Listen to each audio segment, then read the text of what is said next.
कान्हा जी राधिका के संगे होली खेले खातिर गोकुला नगर में पहुंचल बानी।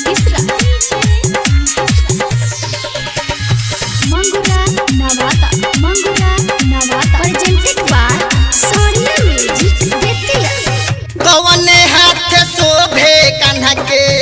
कनक पीछ करिया कवने हथवाना हो कवने हथवाना कान्हा के शोभेला गोरिया कवने हथवाना कान्हा के शोभेला गोरिया कवने हथवाना कवने हाथ शोभे कान्हा के कनक पीछ करिया कवने हथवाना हो कवने हथवाना कान्हा के शोभेला गोरिया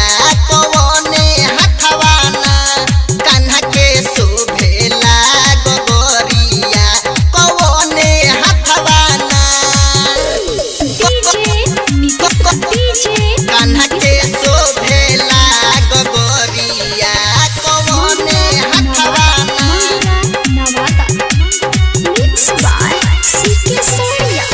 धौरल गइले कान्हा राधा के टोलिया दबाई दिहले ना हो दबाई दिहले ना कान्हा कौन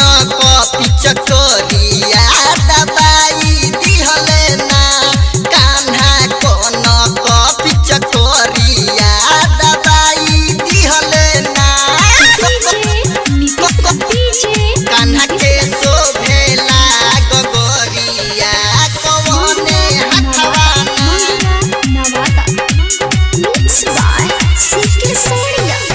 कनक पीछ करिया ले खेल जल होलिया की गोकुलाना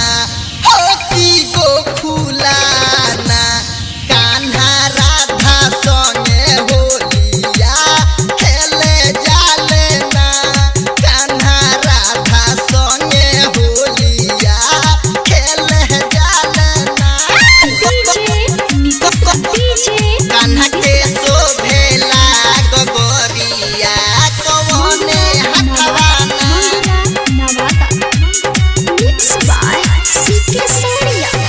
बड़ी निमन गाना वाली खस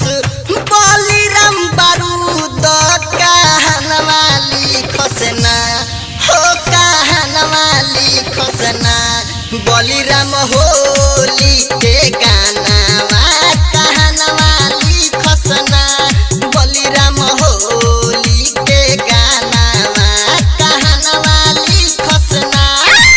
कवने हाथ शोभे कान्हा के कनक पीछ करिया कवने हथवाना हो कवने हथवाना कान्हा के शोभेला गोरिया